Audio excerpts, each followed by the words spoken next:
Hello बच्चों, coordination compounds में next topic CFT जो कि बहुत इंपॉर्टेंट है वो पढ़ने जा रहे हैं। तो इसमें कुछ चीजें लिख लेते हैं पहले, कुछ चीजें लिखकर फिर हम देखेंगे कि सारे क्वेश्चन सीएफटी से हो जाएंगे, वीबीटी की जरूरत ही नहीं पड़ेगी। तो स्टार्ट करते हैं।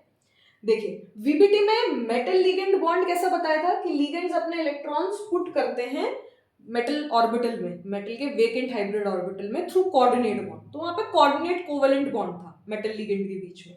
यहां पे इलेक्ट्रोस्टैटिक इंटरैक्शन है, तो write down electrostatic interaction that is ionic bond between central metal atom, between metal that is central metal atom or ion, between metal and ligands to explain the color and magnetic properties of transition metal complexes. Actually हमें colour भी नहीं बता रहा था वो VBT, हमें magnetic properties में magnetic movement का भी उसने एग्जैक्ट डेटा तो नहीं बताया था। ठीक है, तो वो सब हमें यहाँ पता चलेगा जब आयनिक बॉन्ड होगा। तो मेटल लिगेंड बॉन्ड का क्या है यहाँ पे, आयनिक है भाई। ये जो बॉन्ड है वो कैसा है, आयनिक बॉन्ड है। जो मेटल लिगेंड बॉन्ड है वो आयनिक है। उसमें हमने एक पॉइंट लिखा था कि इसके orbitals vacant hybrid orbital overlap होते हैं लिगेंड ऑर्बिटल्स के साथ। यहाँ कुछ नहीं होता है, तो आयनिक बॉन्ड है M+L-। Is it clear? Then ligands are treated as point like negative charges, that is negative ligands. Negative ligands कैसे ट्रीट किए जाएंगे, point, just a point, negative charge L-, that's it. L-, M+ और ये L-, ये point है, negative charge. And ligands are treated as point like negative charge and point dipoles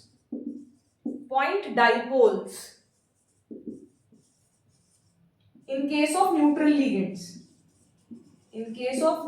ligands whose negative part is oriented towards the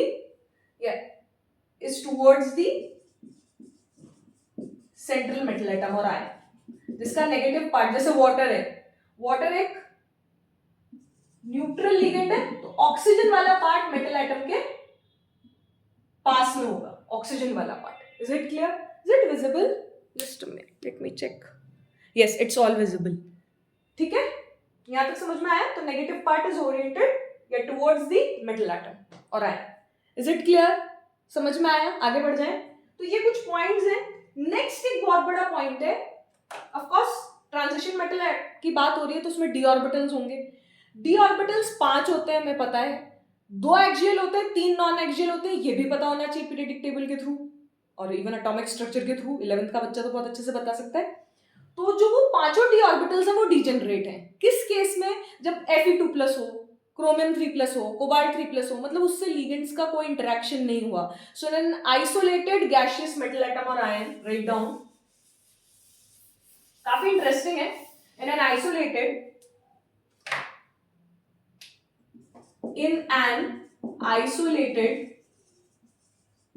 gaseous metal atom or ion,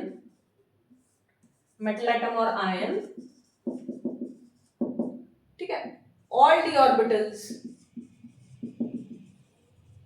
that is 5, जो 5 d orbitals हैं, are of same energy, that is degenerate,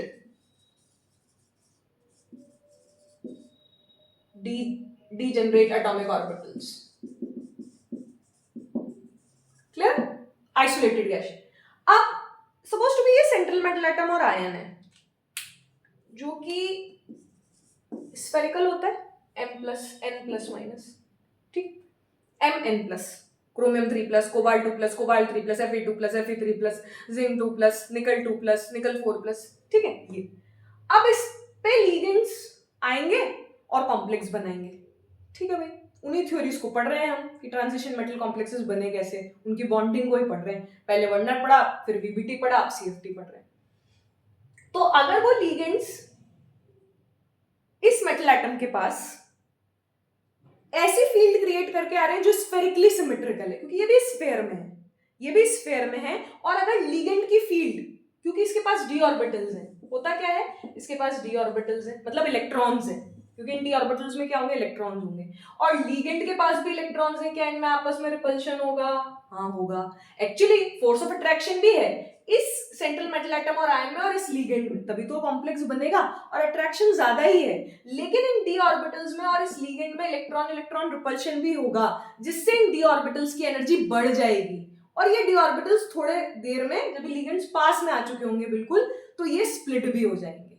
समझ में आया कि इस ligand को metal atom attract कर रहा है, क्योंकि ये पॉजिटिव चार्ज है, नेगेटिव चार्ज है, ये लुईस एसिड है, ये लुईस बेस है, तो ये पास में आएगा भी सही। लेकिन एट द सेम टाइम इस Mn+ में और इलेक्ट्रॉन्स भी हैं, डी ऑर्बिटल्स भी हैं, ठीक है। तो डी ऑर्बिटल्स की स्प्लिटिंग पढ़नी है हमें, और किसी की नहीं पढ़नी, तो हमें डी ऑर्बिटल्स की स्प्लिटिंग देखनी है। तो ये जो इलेक्ट्रॉन्स हैं, क्योंकि पार्शियली फिल्ड होते हैं, ये डी ऑर्बिटल्स क्या होते हैं, partially field, D1 D2 D3 D4 D5 D0 और D10 तो एक ही है, बाकी तो 1 से लेकर 9 तक सब पढ़ने।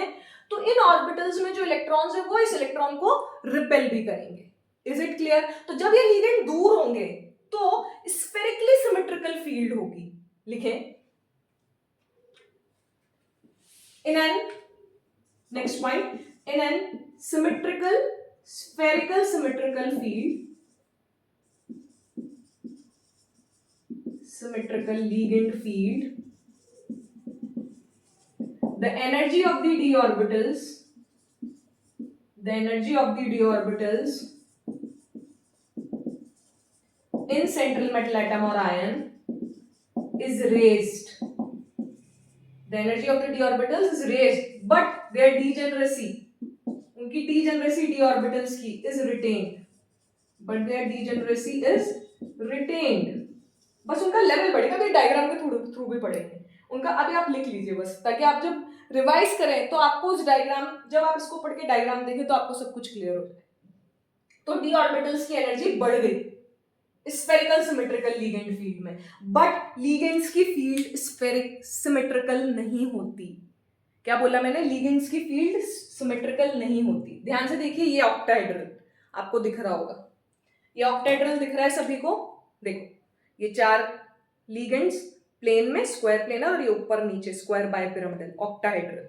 Is it clear? अब मेरी बात ध्यान से सुनो, ये लिगेंड्स कैसे अप्रोच कर रहे हैं इस मेटल एटम और आयन को?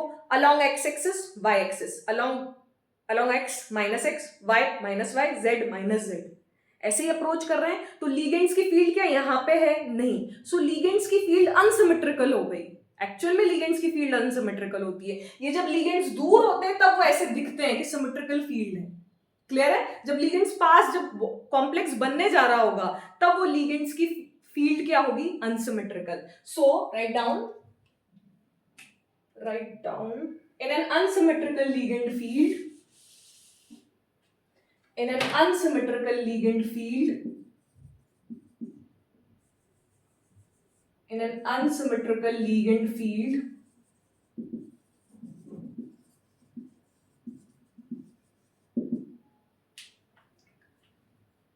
d orbitals split up into two sets. Axial set अलग हो जाएगा, क्योंकि लिगेंड्स कैसे अप्रोच कर रहे हैं। हम अभी ऑक्टाहेड्रल की बात कर रहे हैं बेटा, टेट्राहेड्रल के लिए नेक्स्ट वीडियो में बात करेंगे, आज सिर्फ ऑक्टाहेड्रल कॉम्प्लेक्सेस की बात करेंगे। तो ऑक्टाहेड्रल कॉम्प्लेक्सेस में लिगेंड्स कैसे अप्रोच करेंगे?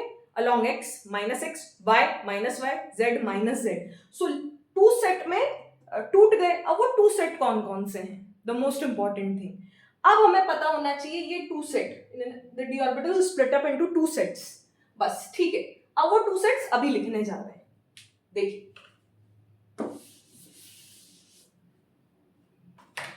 जो dx square dash Y square and dz square है, and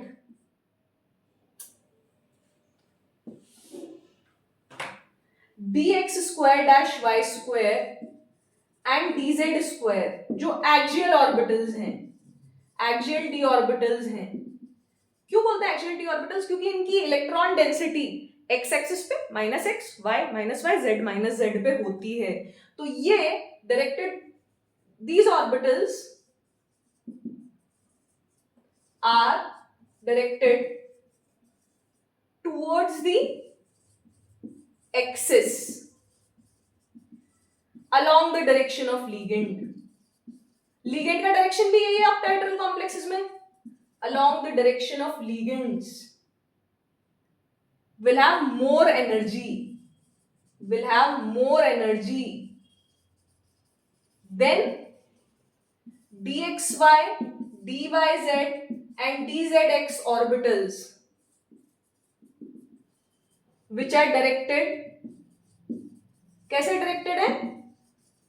which are directed between the direction of ligands, क्योंकि ligands कैसे अप्रोच कर रहे हैं? एक्सिस पे, between, which are directed between the direction of ligands। यहां तक लिखा आपने। तो एक्चुअली अपन क्या पढ़ रहे हैं? Crystal field splitting of d orbitals and octahedral complexes पढ़ रहे हैं। Is it clear? तो लिखें। अच्छा, आपको थोड़ा सा रिवीजन की जरूरत है क्या? वैसे तो आपको पता होना चाहिए बेटा। ये देखिए, यहां तक लिखा आप लोगों ने?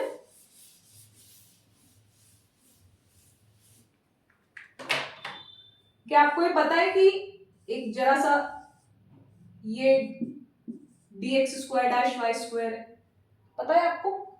और ये dz स्क्वायर है, यहाँ पे कंसेंट्रिक रिंग होती है, पता है आपको xy प्लेन में? पता होना चाहिए। ये तो स्क्वायर प्लेनर का स्प्लिटिंग नहीं समझ पाओगे आप। ये कंसेंट्रिक रिंग है xy प्लेन में, तो ये dz स्क्वायर है। तो देखो इसकी इलेक्ट्रॉन डेंसिटी इन दोनों लोब्स में है, z में, तो ये कहाँ पे है? Along the z axis. Electron density कहाँ है? x और y पे है, तो ये कहाँ है? Along the x and y axis, plus plus minus minus. Is it clear? Next dxy, ये कहाँ है? x और y के बीच में इलेक्ट्रॉन डेंसिटी है, plus plus minus minus. Is it clear? dxy dyz वही हो जाएगा, बिटवीन द एक्सिस है, सॉरी बिटवीन द एक्सिस है इलेक्ट्रॉन डेंसिटी। यहाँ पे भी बिटवीन द एक्सिस है electron density, between the axis electron density. पता है ना चीज? dxy dyz dzx ऑर्बिटल्स में इलेक्ट्रॉन डेंसिटी एक्सिस के बीच में होती है, इन लोब्स में इलेक्ट्रॉन डेंसिटी। और यहाँ पे इलेक्ट्रॉन डेंसिटी कहाँ पे होगी? On the axis, on the axis. Is it clear? तो इन्हें एक्सियल डी ऑर्बिटल्स बोलते हैं और इन्हें नॉन एक्सियल डी ऑर्बिटल्स बोलते हैं। एक और बना लेना xy yz zx। Is it clear? समझ में आता है यहां तक आप लोगों को? तो dxy dyz की dzx की एनर्जी कम रह जाएगी और dx square dash y square और dz स्क्वायर की एनर्जी बढ़ जाएगी relative to the average energy. देखते हैं कैसे। सपोज टू बी, लिखें crystal field splitting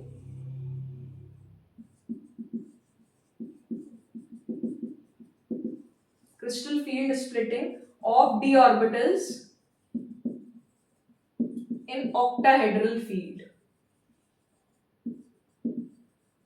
clear? Coordination number 6 की बात कर रहे हैं अभी। क्लियर?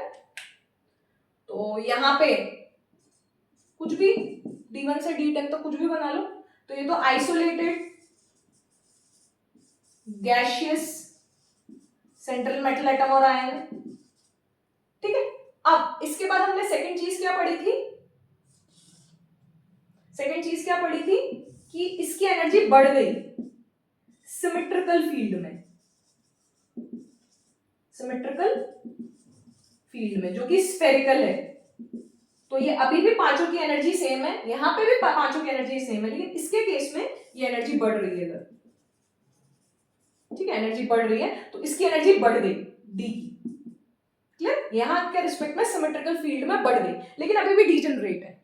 जैसे ही आपने मेटल लिगेंड बॉन्ड बना, मेटल लिगेंड बॉन्ड बनने जा रहा होगा, तो ये एनर्जी और ये स्प्लिट हो जाएंगे बस।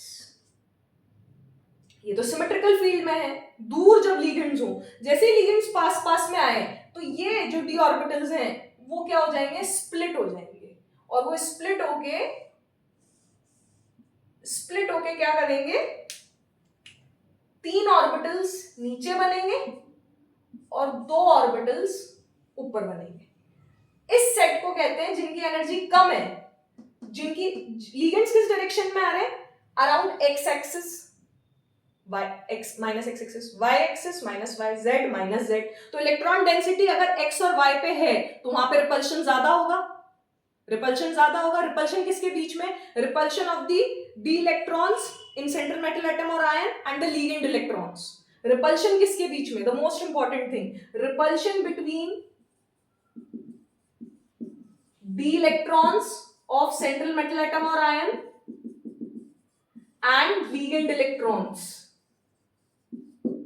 ठीक है, अब लीगेंड इलेक्ट्रॉन्स भी x y z पे आ रहे हैं और x y z पे dx square dash y square और dz स्क्वायर ही है, तो क्या dx square dash y square और dz स्क्वायर की एनर्जी बढ़ जाएगी relative to the average energy, relative to the average energy, जिसे बारी सेंटर कहते हैं, average energy of the D orbitals.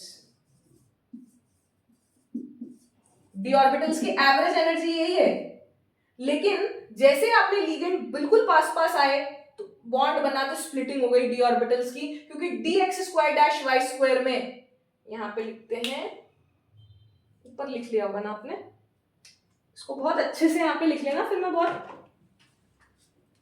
ये मैं रब कर रही हूं तो इसको मैं, ये D X square dash Y square और ये dz स्क्वायर एक्सियल ऑर्बिटल्स, इनकी एनर्जी एवरेज एनर्जी से बढ़ गई, कितना बढ़ गई अभी देखते हैं, और ये तीनों ऑर्बिटल्स की एनर्जी घट गई, क्योंकि यहाँ पे इलेक्ट्रॉन डेंसिटी कहाँ थी, बिटवीन द एक्सिस, तो यहाँ पे रिपल्शन इतना नहीं होगा लिगेंड इलेक्ट्रॉन्स में और डी ऑर्बिटल्स के इलेक्ट्रॉन्स में, dxy dyz dzx।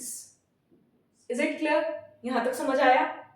अच्छा, ये कितनी, ये बारी सेंटर है, एवरेज एनर्जी के रिस्पेक्ट में ये इनकी एनर्जी कम हो गई, इन ऑर्बिटल्स की एनर्जी कम हो गई, इन ऑर्बिटल्स में जो इलेक्ट्रॉन थे उनकी एनर्जी कम हो गई, और इन ऑर्बिटल्स, इन इलेक्ट्रॉन्स की एनर्जी बढ़ गई। इज इट क्लियर, समझ आया? अब जो डिफरेंस है बिटवीन, इस सेट को बोलते हैं T2G, ट्रिपली डीजेनरेट ऑर्बिटल्स, ट्रिपली मतलब 3 ऑर्बिटल्स ऐसे हैं जिनकी सेम एनर्जी है, और इसको बोलते हैं EG, इवनली डीजेनरेट ऑर्बिटल्स, 2 मतलब डबली डीजेनरेट ऑर्बिटल्स, 2 ऑर्बिटल्स हैं जिनकी एनर्जी सेम है। Is it clear? अब ये कितना नीचे गया, कितना स्टेबलाइज हुए, ये लिखें -2/5 डेल्टा नॉट। अच्छा, अब ये डेल्टा नॉट क्या है, तो difference between, write down, difference between energy difference between, the more correct, energy difference between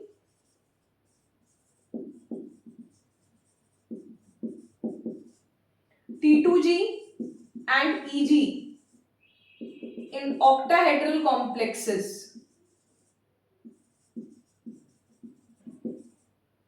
Difference between T2G and EG in d orbitals of octahedral complexes is called crystal field splitting energy, crystal field splitting energy या crystal field stabilisation energy, crystal field stabilisation energy. Stabilisation word क्यों use किया गया, क्योंकि इस splitting से, ये जो D orbitals की स्प्लिटिंग हुई, इससे कहीं ना कहीं कॉम्प्लेक्स की एनर्जी कमी हुई है, सिस्टम की एनर्जी कमी हुई है, तो ये सिस्टम, ये CFSC जो है, इसे क्या बोलेंगे, CFSC, crystal field stabilisation energy, इससे कॉम्प्लेक्स स्टेबल ही हुआ है, इससे कॉम्प्लेक्स स्टेबल हुआ है, क्योंकि कुछ की एनर्जी क्या हो गई, कम हो गई, कुछ डी ऑर्बिटल्स की एनर्जी क्या हो गई, कम हो गई एवरेज एनर्जी से। Clear? Is called crystal field stabilisation energy और स्प्लिटिंग एनर्जी। इसे डिनोट करते हैं डेल्टा नॉट से। इसे किससे डिनोट करते हैं बेटा, डेल्टा नॉट से। नॉट क्या है, for octahedral complexes, for octahedral complexes, ठीक है, ऑक्टाहेड्रल ज्योमेट्री। अब ये हर एक इलेक्ट्रॉन किससे स्टेबलाइज हुआ, इतनी वैल्यू से, -2/5 डेल्टा नॉट, और यहाँ पे हर एक इलेक्ट्रॉन कितना डिस्टेबलाइज हुआ, 3/5 डेल्टा नॉट से। 3/5 डेल्टा नॉट से क्या हुआ, डिस्टेबलाइज हो गया, और -2/5 डेल्टा नॉट से स्टेबलाइज हो गया। इज इट क्लियर, समझ आया? अच्छा, अब बच्चा कहता है इसमें D1 to D10 आज ही करेंगे। अगर सपोज टू भी एक इलेक्ट्रॉन है, एक भर के दिखाते हैं, ठीक है। अभी ये पांचों नहीं है, ठीक है, अभी एक ही है, ठीक है। तो एक इलेक्ट्रॉन कहाँ जाएगा? यहाँ, जहां पे एनर्जी कम है, जिस ऑर्बिटल की एनर्जी कम है वहां जाएगा वो इलेक्ट्रॉन, वहां जाएगा वो इलेक्ट्रॉन, क्योंकि उसको अपनी एनर्जी कम करनी है। कॉम्प्लेक्स में सेंट्रल मेटल एटम और आयन को अपनी एनर्जी कम करनी है, तो ये नीचे जाएगा, T2G सेट में जाएगा। तो CFSC क्या लिखेंगे इसका, वो अभी इसका फॉर्मूला देखते हैं। तो -2/5 डेल्टा नॉट से स्टेबलाइज हो गया कॉम्प्लेक्स, क्लियर है। दूसरा इलेक्ट्रॉन कहां जाएगा? अच्छा, तो आप फॉर्मूला लिखें और फिर स्टार्ट करते हैं। यहां तक समझ में आया आप लोगों को? ठीक है। और इसमें एक चीज बता दें, चलिए अभी बता देते हैं। यहाँ पे टोटल कितने इलेक्ट्रॉन्स आ सकते हैं? 6।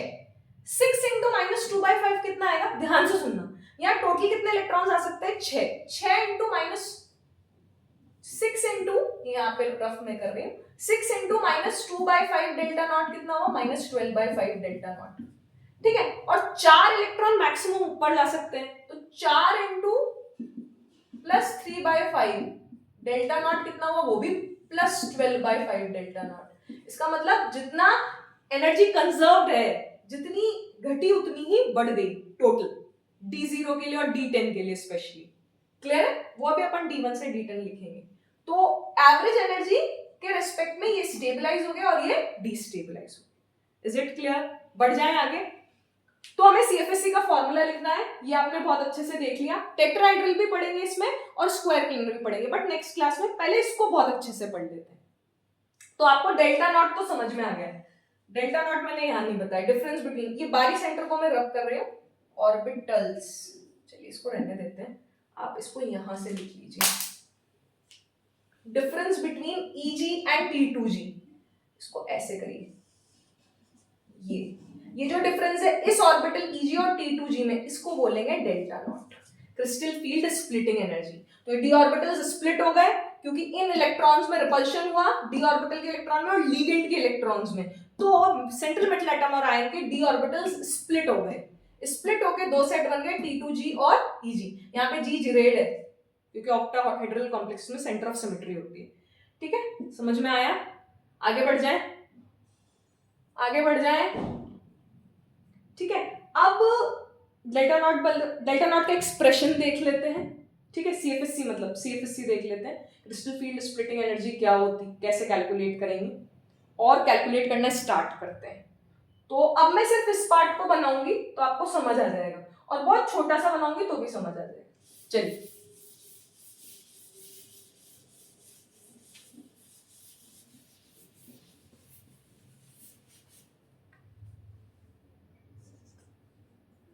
ठीक है। तो CFSC कैलकुलेट करना है एक्चुअली, तो calculation of CFSC in octahedral complexes, that is coordination number 6। CFSC calculate करना है। तो CFSC, अच्छा मैं यहाँ पे छोटा सा बनाती हूँ यहाँ साइड में, हाँ, आपको हमेशा ध्यान रखना है, दिमाग में पिक्चर क्लियर हो जानी चाहिए कि मैम क्या कहना चाह रही हैं, कहाँ पे फिलिंग हो रही है। देखें, आपने डी ऑर्बिटल्स बनाए 5 और आपने स्प्लिट करा दिए, दैट्स इट।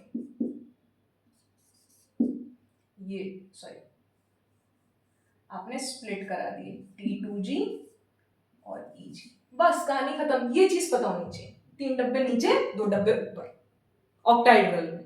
ऑक्टाहेड्रल में 3 डब्बे नीचे 2 डब्बे ऊपर, एक याद है तो टेट्राहेड्रल में हम रिवर्स कर लेंगे, अभी बोल देती हूँ, लेकिन कैसे करेंगे वो कल एक्सप्लेन करेंगे, मतलब नेक्स्ट वीडियो में एक्सप्लेन। यहां तक समझ आया? ठीक है भाई, बहुत अच्छी बात है। यहाँ पे हर इलेक्ट्रॉन किससे स्टेबलाइज हो रहा है? -0.4 डेल्टा नॉट से, और यहाँ हर इलेक्ट्रॉन किससे डिस्टेबलाइज हो रहा है? +0.6। इसको मैं यहां लिख देती हूँ, +0.6 डेल्टा नॉट से। ये भी पिक्चर क्लियर है? -2/5 +3/5, क्लियर है? समझ आया? अब CFSC क्या होता है, तो लिखें CFSC is -0.4 into number of electrons in T2g. Number of electrons in T2g minus 0.4 into number of electrons in T2g plus 0.6 into number of electrons in Eg. Number of electrons in Eg और number of electrons in T2g. Clear? Delta naught plus xp. Delta nought plus xp. अब xp क्या है madam? N2Tg क्या है? N2Tg is, आप ऐसे किस मतलब एक रिप्रेजेंटेशन है number of electrons in T2g set. आपको बस आप इस T को सब्सक्रिप्ट में लिखे या बराबर लिखे, डजंट मैटर, आपको समझ में आना चाहिए. N T2g is number of electrons in T2g set of d orbitals. Clear है? और NEG is number of electrons in EG set of d orbitals. Clear है? Delta nought crystal field splitting energy. Clear है? और ऐसे CFSC आप calculate करेंगे जब हमें नंबर ऑफ इलेक्ट्रॉन्स पता होंगे. P क्या है? Pairing energy. Pairing energy. X क्या है?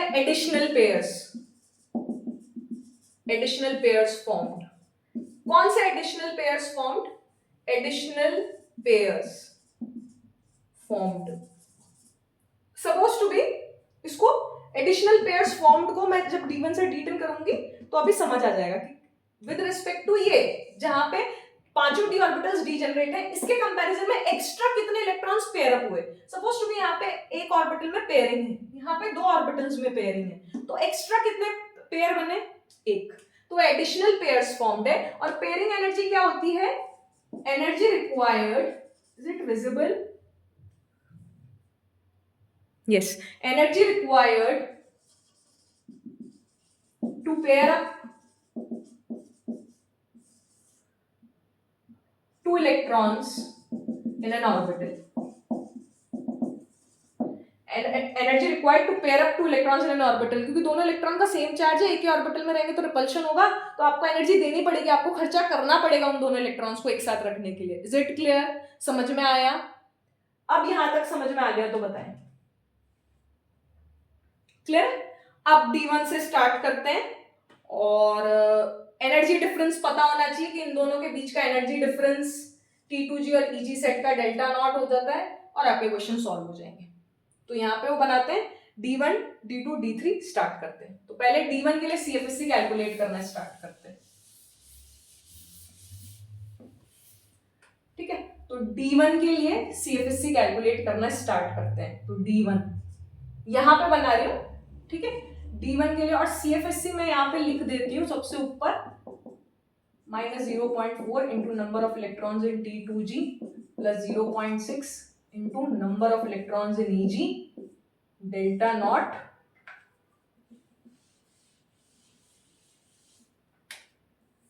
plus xp. क्लियर है? अब D1 के लिए एक इलेक्ट्रॉन, तो वो एक इलेक्ट्रॉन कहां जाएगा? लोअर एनर्जी में. लोअर एनर्जी कितनी है? नंबर ऑफ इलेक्ट्रॉन्स कितने हुए T2g में? 1 into -0.4 -0.4 into 1, इसमें कितने हैं? 0. And number of electrons in EG delta nought plus additional, कोई पेयर है ही नहीं कहीं पे भी, तो 0 भी. तो ये कितना आ गया? -0.4 डेल्टा नॉट D1 के लिए. कोई दिक्कत? और इसे रिप्रेजेंट कैसे करेंगे? T2g1 EG0. T2g1, T2g में एक इलेक्ट्रॉन है, EG0. क्लियर है? बात खत्म हो गई. ये चीज क्लियर है D1 के लिए. D2 की बात करें तो यहाँ पे दो इलेक्ट्रॉन हो जाएंगे. तो T2g में दो इलेक्ट्रॉन हो गए 2. और ये 0.6 into 0 number of electrons in EG में कितना है? 0. Delta nought plus additional pairing तो 0 है, कुछ भी नहीं है, तो -0.8 डेल्टा नॉट. ये D2 आ गया. क्लियर है? और T2g to EG0. यहां तो कोई दिक्कत ही नहीं है. अच्छा, T2g में इलेक्ट्रॉन्स कैसे फिल होंगे? आप पेयरिंग यही करवा देते. आपने अलग ऑर्बिटल में क्यों इलेक्ट्रॉन डाला? Hund's rule of maximum multiplicity. Electrons fill, write down, electrons fill in T2g and EG set according to Hund's rule of maximum multiplicity. Hund's rule of maximum multiplicity क्या कहता है कि degenerate orbitals में पहले singly filled होंगे सभी orbitals में, ताकि exchange energy बढ़ सके, फिर pairing start होगी. Is it clear? तो आपको T2g में सेकेंड इलेक्ट्रॉन अलग ऑर्बिटल में पुट करना है, तो अलग ऑर्बिटल में पुट कर दिया through Hund's rule of maximum multiplicity. ठीक है भाई, हो गया. अब D3 इज माइनस, ये देखिए D3 is minus 0.4 into 3 plus 0.6 into 0 delta not. Additional कोई पेयरिंग नहीं है, नया, तो ये कितना हो गया, minus 1.2 delta not D3. That is T2g 3 EG 0. यहां तक तो कोई दिक्कत नहीं है. D4 से आएगा मजा, D4 to D8, very interesting. Clear है? आज बस इतना ही पढ़ेंगे D10 तक, फिर आपको कुछ क्वेश्चंस, एग्जांपल्स नेक्स्ट क्लास से स्टार्ट करके, नेक्स्ट वीडियो में स्टार्ट करके, और टेट्राहेड्रल और स्क्वायर प्लेनर ज्योमेट्री करेंगे. फिर फैक्टर्स अफेक्टिंग, बहुत important, with in seconds answer निकलते हैं इस चैप्टर में, इस CFT के थ्रू. बाकी कहीं और नहीं उलझना अपने को. D4 अब बहुत इंपॉर्टेंट, अब D4 इलेक्ट्रॉन आ गया. अब ये D4 इलेक्ट्रॉन यहां पे भी जा सकता है, EG में भी, और यहां पे पेयरिंग भी हो सकती है. ठीक है, तो D4 के दो केसेस हैं, राइट डाउन. D4 के दो केसेस हैं, मैं यहां पे लिख रही हूं. या तो T2g4 हो जाए, EG 0 हो जाए, वेरी गुड, यहां पे पेयरिंग हो गई. या फिर T2g3 ही रहे और EG 1 हो जाए. ये चौथा इलेक्ट्रॉन यहां जंप कर गया. दो ही पॉसिबिलिटी है. तो इन दोनों पॉसिबिलिटी के लिए हमें डेल्टा नॉट और पेयरिंग एनर्जी का कंपैरिजन करना है. मतलब इस एनर्जी का, T2g और EG के एनर्जी डिफरेंस जो है, और पेयरिंग एनर्जी का कंपैरिजन करना है. ध्यान से देखें, मैं यहाँ पे लिख रही हूँ, फिर मैं वहां पे रिजल्ट लिख दूंगी. अगर डेल्टा नॉट ज्यादा है पेयरिंग एनर्जी से, एक्चुअली पेयर करवाने के लिए भी आपको एनर्जी देनी पड़ेगी, क्योंकि दो इलेक्ट्रॉन एक ही ऑर्बिटल में रहेंगे तो उनमें रिपल्शन तो होगा. और आपको यहां से यहां इलेक्ट्रॉन, क्योंकि भाई इलेक्ट्रॉन यहां था, स्प्लिटिंग हो गई तो यहां आना चाहेगा, तो उसको वहां जाने के लिए भी तो आपको एनर्जी देनी पड़ेगी, डेल्टा नॉट देनी पड़ेगी ना. अगर आप T2g4 से कंपैरिजन करो, मतलब पेयरिंग करवा दी, उसके कंपैरिजन करो कि एक पॉसिबिलिटी तो यहाँ पेयरिंग कराने की और एक पॉसिबिलिटी यहाँ पे जंप करवाने की है, तो आपको देखना है कि डेल्टा नॉट और पेयरिंग एनर्जी में कौन सी एनर्जी, दोनों में आपको खर्चा करना पड़ रहा है. पेयरिंग एनर्जी में भी आपको एनर्जी देनी पड़ रही है, डेल्टा नॉट में भी आपको एनर्जी देके उसे जंप करवाना पड़ रहा है. किसमें सस्ते में निमट रहा है, किसमें कम खर्चा आ रहा है? एनर्जी देने में भी तो खर्चा आएगा, तो किसमें कम खर्चा आ रहा है? यहाँ पे पेयर करवाने में कम खर्चा आ रहा है. पेयर करवाने में कम खर्चा आ रहा है बेटा, तो पेयरिंग हो जाएगी, और पेयरिंग होने पे ये T2g4 बन जाएगा. और डेल्टा नॉट मतलब एनर्जी डिफरेंस बहुत ज्यादा है, मतलब स्प्लिटिंग बहुत अच्छी हुई है, मतलब लिगेंड्स बहुत स्ट्रॉन्ग थे. स्पेक्ट्रोकेमिकल सीरीज भी जस्ट पढ़ेंगे, तो स्पेक्ट्रोकेमिकल सीरीज D10 के बाद, तो स्प्लिटिंग बहुत अच्छी है, मतलब लिगेंड्स की इलेक्ट्रॉन डोनेटिंग और एक्सेप्टिंग पावर बहुत अच्छी है. तो वो कैसे लिगेंड्स होंगे? SFL होंगे. क्या यहाँ तक समझ में आया? ठीक है. अब डेल्टा नॉट अगर लेस देन P है, तो खर्चा किसमें ज्यादा हो रहा है? पेयर करवाने में, कि भाई पेयर करवाने में ज्यादा खर्चा, तो भाई डेल्टा नॉट कम है तो जंप करवा दो. जंप करवाते ही वो ये बन जाएगा, और इसका मतलब इन दोनों के बीच का गैप कम है, तो स्प्लिटिंग कम हुई है. मतलब लिगेंड और मेटल के बीच में फोर्स ऑफ अट्रैक्शन नहीं है, क्योंकि जितना लिगेंड मेटल एटम के पास में आएगा, d ऑर्बिटल के इलेक्ट्रॉन और लिगेंड में उतना ज्यादा रिपल्शन होगा, तो स्प्लिटिंग भी उतनी ज्यादा होगी. Is it clear? समझ में आया?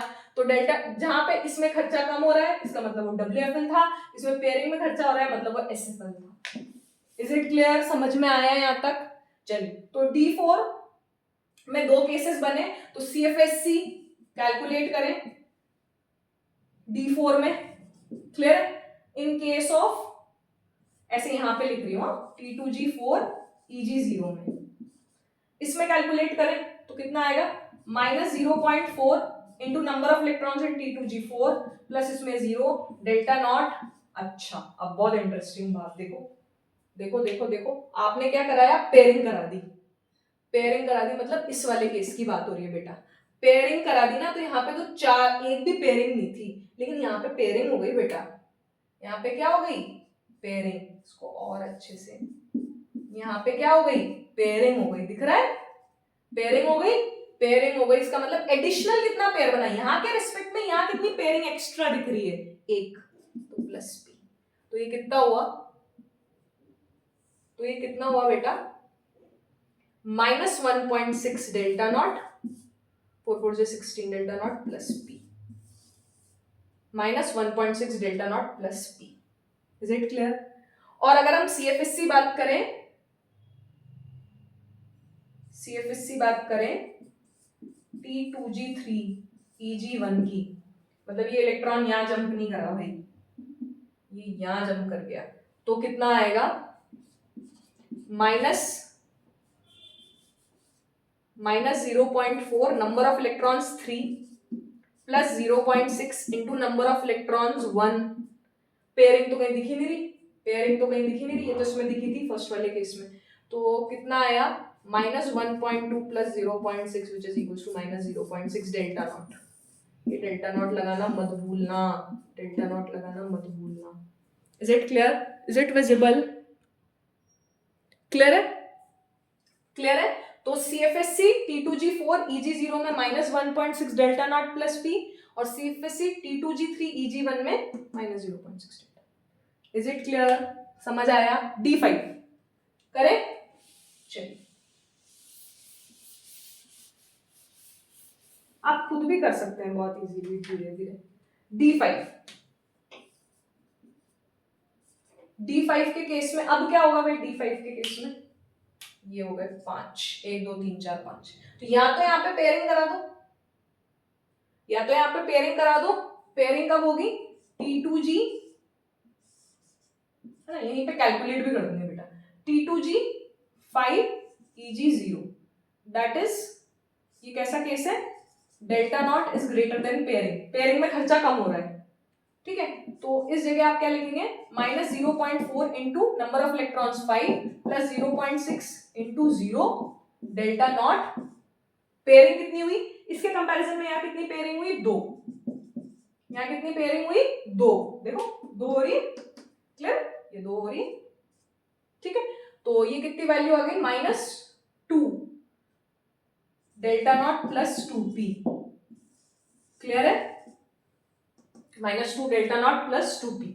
Is it clear? नेक्स्ट, अगर पेयरिंग नहीं हुई, पेयरिंग नहीं हुई, इसका मतलब जब डेल्टा नॉट छोटा हो पेयरिंग से, तो आप जंप करवा दोगे। जंप करवाने पे क्या मिलेगा, T2G3 EG0, सॉरी EG2।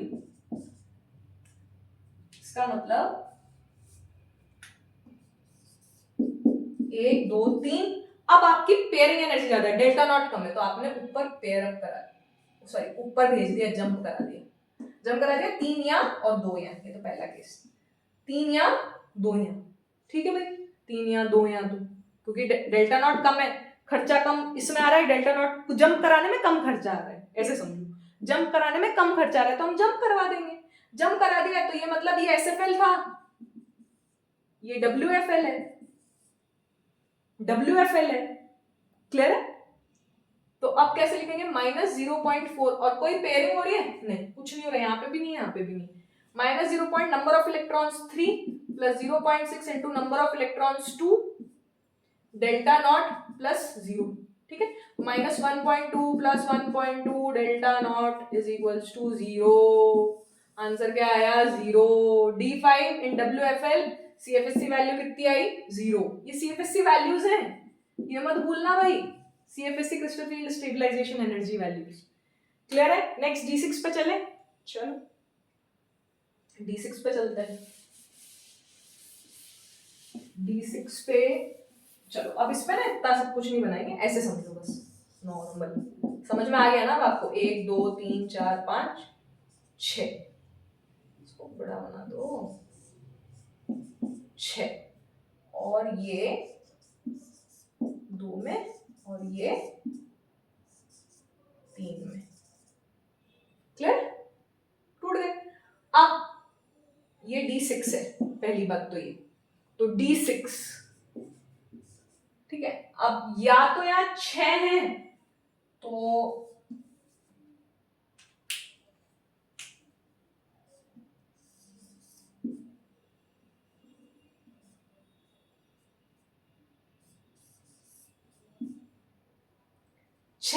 तो अगर सपोज टू बी ये डेल्टा नॉट है, तो अगर delta not greater than P है और delta nought less than P है, ठीक है, तो ये एसएफएल का केस है। एसएफएल का केस है मतलब पेयरिंग हो जाएगी, ठीक है। डेल्टा नॉट ज्यादा है तो पेयरिंग करवाओ 1 2 3 4 5 6, क्योंकि जम कराने में ज्यादा खर्चा आ रहा है तो पेयरिंग करवा दोगे। इसके रिस्पेक्ट में यहाँ एडिशनल पेयर्स कितने हैं? 2, तो ये क्या बना? T2G6 EG0, लिख लो, -0.4 into 6 plus 0 delta naught plus 2 pairing, that is -2.4 delta naught plus 2 pairing। Clear? और अगर डेल्टा नॉट छोटा है तो क्या करोगे आप? तो आप ये करोगे बेटा, 1 2 3 4 5 6, आप जंप कराओगे पहले पेयरिंग से पहले। 6, यहाँ पे भी एक पेयर, यहाँ पे भी एक पेयर, नो पेयरिंग है, एडिशनल पेयर्स नहीं है, तो ये कितना बना? T2G4 EG2, T2G4 EG2, तो -0.4 into 4 plus 0.6 into 2 delta not, additional pairing कुछ भी नहीं है तो -1.6 plus 1.2 delta not which is equals to -0.4 delta not, -0.4 delta nought. Is it clear? समझ में आया यहां तक? आगे बढ़ जाऊं? ठीक है, D7 की बात कर लेते हैं, ठीक है। D7 की बात कर लेते हैं।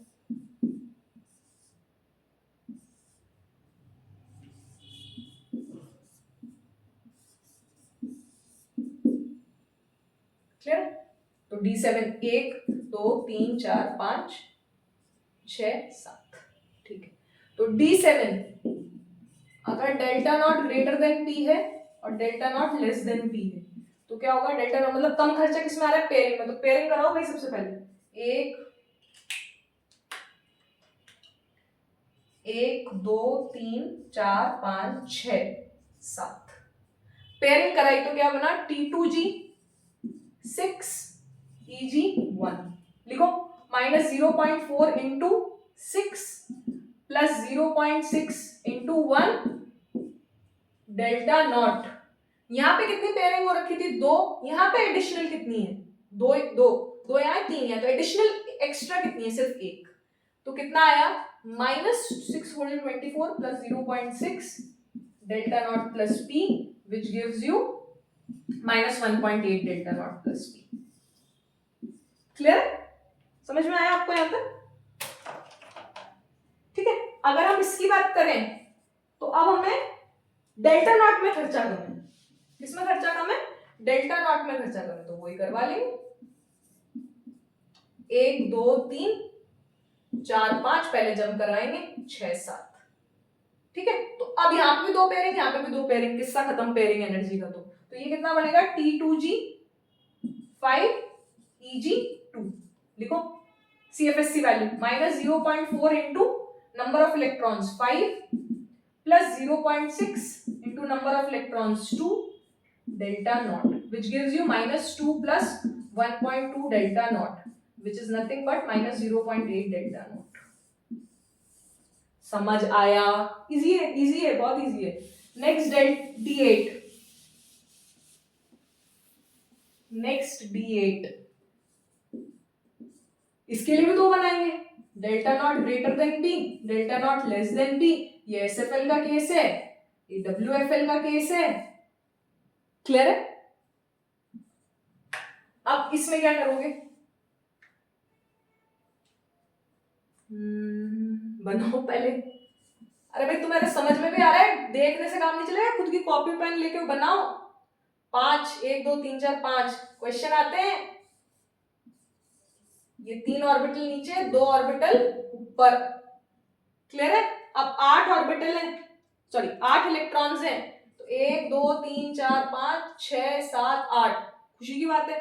डेल्टा नॉट ज्यादा है, कम खर्चा, पहले वाला केस पेयरिंग एनर्जी में पेयर करा दो, 2 3 4 5 6 7 8, खत्म कहानी। तो कितना हुआ 6 minus 0.4 into number of electron in T2G, तो ये बना क्या T2G 6 Eg2, ठीक है, minus 0.4 into 6 plus 0.6 into 2 delta not. यहाँ पे 3 पेयर थे, यहाँ पे भी 3 पेयर है, 3 पेयर 3 पेयर, पेयरिंग एनर्जी का क्वेश्चन खत्म हो गया यहाँ पे। Minus 2.4 plus 1.2 delta nought which is equals to minus 1.2 delta nought. Clear है, समझ आया, ठीक है। अब delta nought less than P की बात करें तो ठीक है भाई, वैसे फिल कर लो, कोई दिक्कत नहीं है हमें। तो खर्चा किसमें कम, डेल्टा नॉट, तो पहले जंप कराओ, 1 2 3 करते 4 5 ऊपर 6 7 8, कोई अंतर ही नहीं है दोनों में, वही T2G 6 Eg2, सेम वैल्यू आएगी minus 1.2 delta not, same value आएगी, 3 पेयरिंग माइनस 1.2 डेल्टा नॉट, कर लो ना कैलकुलेट, वही T2G 6 Eg2 ही तो बना है। क्लियर है। नेक्स्ट D9,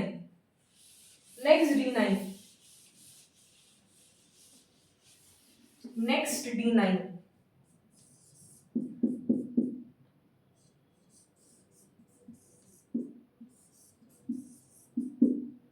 एक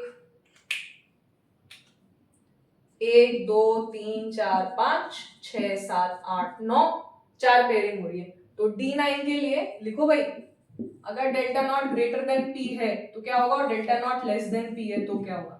delta not greater than P तो पेयरिंग करा दो पहले, 1 2 3 4 5 6 7 8 9, ठीक है। तो क्या बनाइए, T2G 6 Eg3, T2G 6 Eg3, तो क्या लिखेंगे, minus 0.4 into 6 plus 0.6 into 3 delta not, Eg कितने 3, एन Eg कितने होंगे 3, प्लस एक्स्ट्रा पेयरिंग कितनी है, यहाँ पे 4 पेयरिंग, यहाँ पे भी 4 पेयरिंग, तो क्वेश्चन ही खत्म, minus 2.4 plus 1.8 delta nought which is equals to 0.6 delta not.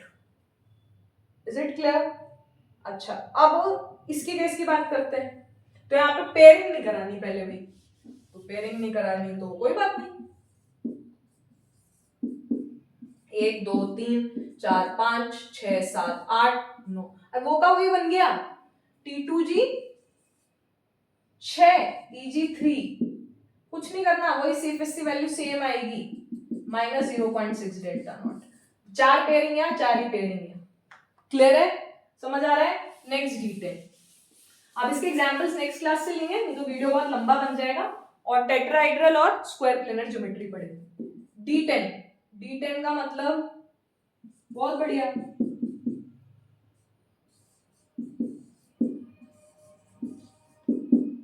एक 2 3 4 5 6 7 8 9 10 फील्ड है। तो सबसे पहला केस, अगर delta not greater than P हुआ तो पेयरिंग करा दो, 1 2 3 4 5 6, ये थोड़ा सा दूर है ना, दिखेगा नहीं शायद तक आप लोगों को, 1 2 3 4 5 6 7 8 9 10, पहले पेयरिंग कराओ बाद में जंप कराना। तो भैया तो ये है, जीरो आएगी इसकी वैल्यू, तो CFSC की वैल्यू कैसे, T2G 6 Eg4 है, तो CFSC का कैलकुलेट करो, minus 0.4 into 6 plus 0.6 into 4 delta not, यहाँ पे भी 5 पेयर, यहाँ पे भी 5 pair, minus 2.4 plus 2.4 delta not 0।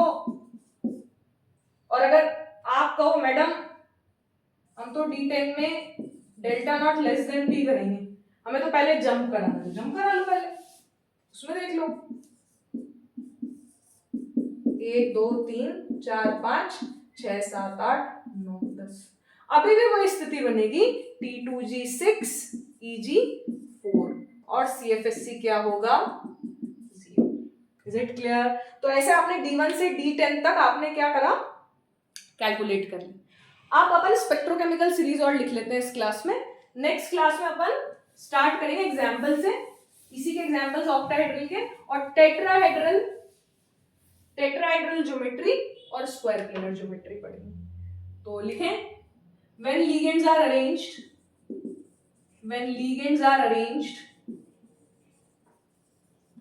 in increasing order of their splitting power,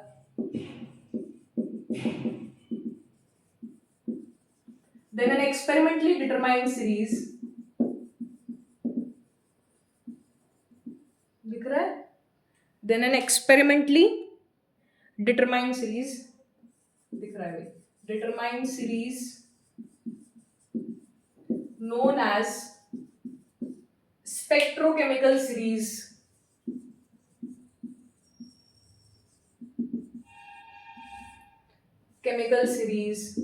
is obtained.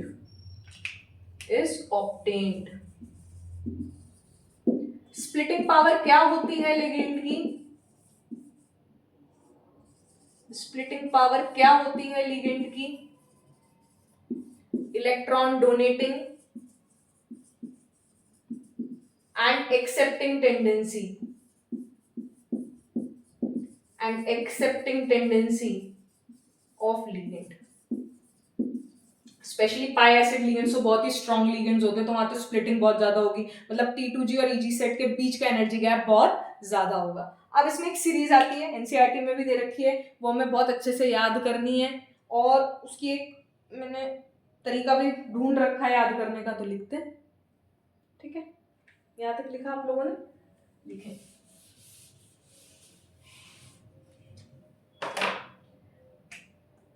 आई बहार सचिन कल से